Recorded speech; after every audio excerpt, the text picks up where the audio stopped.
The gentleman yields back. The gentle lady from Illinois, Ms. Kelly, is now recognized. Thank you so much, Madam Chair. As Vice Chair of the Energy and Commerce Committee and a member of the Subcommittee on Health, I am very concerned about expanding access to health care and advancing the health of vulnerable communities across this country. I was encouraged to hear that the majority of states and localities that were required to submit initial reports decided to invest their recovery fund dollars in public health to prevent and mitigate the spread of the coronavirus.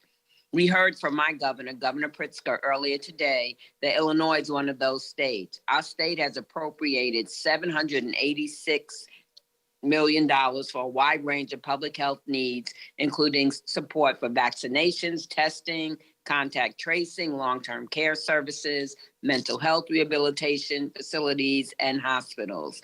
As chair of the CBC Health Brain Trust, it was clear that there was a divide between white and minority communities early in the pandemic.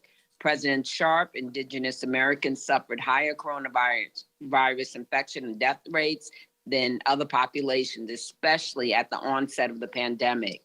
What public health impacts would tribes have experienced if Congress had not passed the recovery funds?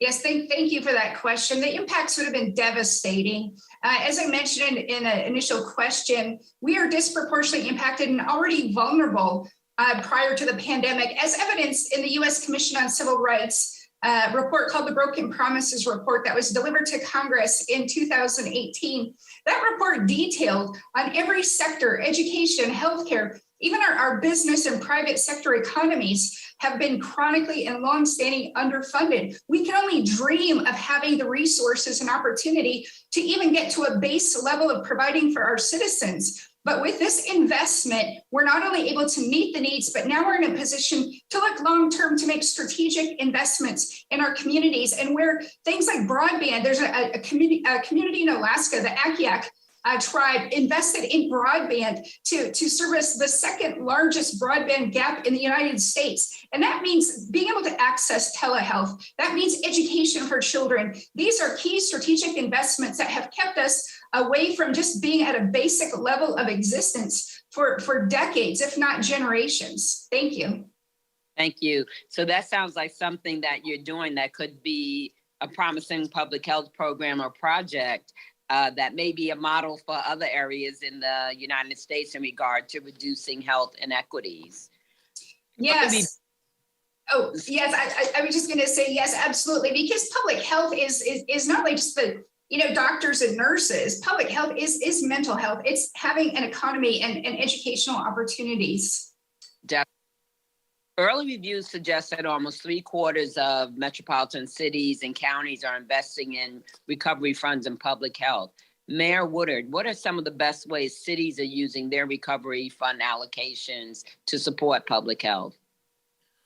Well, I stated in my opening comments a little bit about what we're doing here in Tacoma as we talk about supporting our homeless community in terms of providing shelter and case management.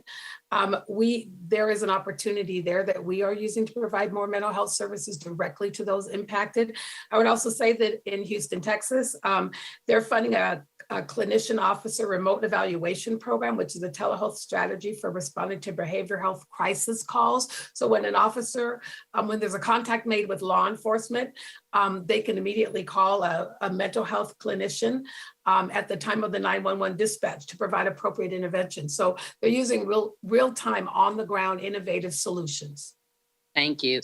And Judge Moore, talk about the best ways counties are using their funds, and would you comment on our counties and cities with their programming complementing each other? Yes, thank you for your question. Hamilton County, Ohio, which is Cincinnati, just to the north of my county, they allocated $5 million for a community outreach for vulnerable populations to ensure health and social service information is more effectively provided to underserved populations in their county.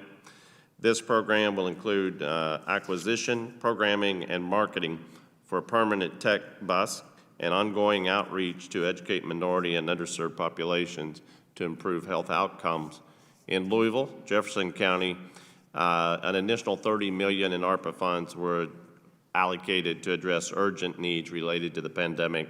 Of those funds, $15 million was allocated for COVID-related public health expenditures, $9.8 million for COVID-19 response and vaccination activities, $1.5 million for child care, center emergency and surplus supplies, and so on.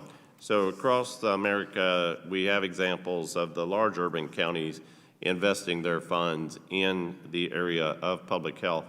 And I should say that this funding is historic to rural populations, to rural counties across America.